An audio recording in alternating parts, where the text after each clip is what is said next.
Hello everyone, welcome back to my channel. প্রচণ্ড ঠান্ডা লাগার কারণে আর বাবানের পিছনে একটু চিৎকার যেই করেছি, আমার যেহেতু থাইরয়েড আছে গলাটা একদমই বসে গেছে। আজকে সকালবেলায় রান্না করেছি হচ্ছে গরম গরম ভাত, সাথে পেঁপে সেদ্ধ, যেহেতু লিভারে সমস্যা আছে সেই কারণে। আর আমার ভীষণ ভালো লাগে ডাল সেদ্ধ দিয়ে আম তেল দিয়ে ভাত খেতে, সেই কারণে এখানে করে নিয়েছি ডাল সেদ্ধ। বাবান সকালে স্কুলে খেয়ে গেছে কিছুটা, আর কিছুটা এখানে রয়েছে। আর মা পাঠিয়েছিল কিছুটা রুই মাছের ডিম, সেটাকেই লবণ হলুদ দিয়ে খুব ভালো করে ভেজে নিচ্ছি। এটা কিন্তু রুই মাছের ডিমের মধ্যে লবণ, হলুদ, পেঁয়াজ কুচি, লঙ্কা কুচি, একটু আদা রসুন ছেঁচে দিয়ে চটকে ভাজলেও কিন্তু বেসন দিয়ে, চালের গুঁড়ো দিয়ে ভালো লাগে, কিন্তু আমার শরীরটা একটু খারাপ ছিল বলে আমি ওভাবেই ভেজেছি। আর করেছি হচ্ছে চিংড়ি মাছ দিয়ে পুঁই শাকের একটা তরকারি। আর এখানে বাবান হাসতে হাসতে আসলো, যে কটা রান্না হয়েছে সব কটাই বাবানের ভীষণ প্রিয়।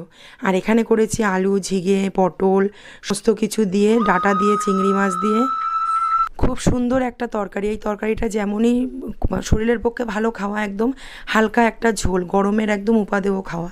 তো এখানে কী কী নিয়েছি তোমরাই দেখে নাও। আছে গরম ভাত, পেঁপে সেদ্ধ, আম তেল, মুসুরির ডাল সেদ্ধ, রয়েছে মাছের ডিমের বড়া, আর রয়েছে সুন্দর করে ডাঁটা, আলু সমস্ত সবজি দিয়ে, চিংড়ি মাছ দিয়ে একটা ঝোল, আর পুঁই শাকের ঘন্ট, ঘ্যাট যেটাই বলো না। দুর্দান্ত সুন্দর লাঞ্চ করে নিলাম। তারপরে সন্ধেবেলায় একটু পুজো দিয়ে, ঠাকুরের পুজো দিয়ে বেরিয়ে গেলাম। কৃষ্টির সামনে আমাদের মিটিং ছিল, সেটা অ্যাটেন্ড করতে। আসার পথে কিছু মিষ্টি কিনে নিয়ে এসেছি আমি প্রভুজি থেকে।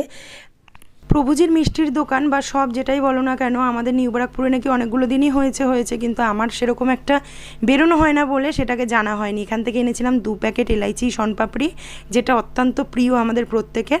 সকালে টিফিনের জন্য বাবানের একটা স্কুলে করে দেবো ডিম টোস্ট, সেই কারণে রয়েছে। ওখানে রয়েছে 2টো পাউরুটি এনেছি। আর এই দেখো হচ্ছে মিষ্টির প্যাকেট 2টো এনেছি। প্যারা অত্যন্ত প্রিয় মিষ্টি। আর হচ্ছে এই 2টো হচ্ছে মিল্ক কি একটা, বেশ যাই হোক ছিল অনেক দিনের আগের তো ভিডিওটা। আর ভাইয়ের জন্য এনেছি 2টো কাজু বরফি। মিষ্টিগুলো জাস্ট অসাধারণ খেতে, সাধারণ মিষ্টির দোকানের মতো কিন্তু একদমই নয়। আর আসার সময় আমি দোকানের কিছু মাল ওখানে নিয়ে এসেছিলাম, সেটাকে আমি ভারী বলে আনতে পারিনি। বাবানকে পরে সাইকেল দিয়ে পাঠিয়েছিলাম যে বাবা তুমি মালগুলো নিয়ে এসো, আমি টাকা পয়সা সব ক্লিয়ার করে দিয়ে এসেছি। তো সেখান থেকেই নিয়ে এসেছে দেখো চিপসের প্যাকেট, কোল্ড ড্রিঙ্কস। আমি তো এই ছোটোখাটো জিনিসগুলো দোকানে রেখেই থাকছি। দোকান তো আমি এমনিই খুলি, সেখানে যদি 2-1টা এক্সট্রা কিছু রাখা যায় সেটা তো সবার ক্ষেত্রেই ভালো। তো সেখান থেকেই এখানে যেই ইয়েগুলো মানে কোল্ড ড্রিঙ্কসগুলো শেষ হয়েছিল, যেই চিপসের প্যাকেটগুলো শেষ হয়েছিল, সেগুলোই নিয়ে এসেছি। ভিডিওটি ভালো লাগলে লাইক, কমেন্ট, শেয়ার করে দিও।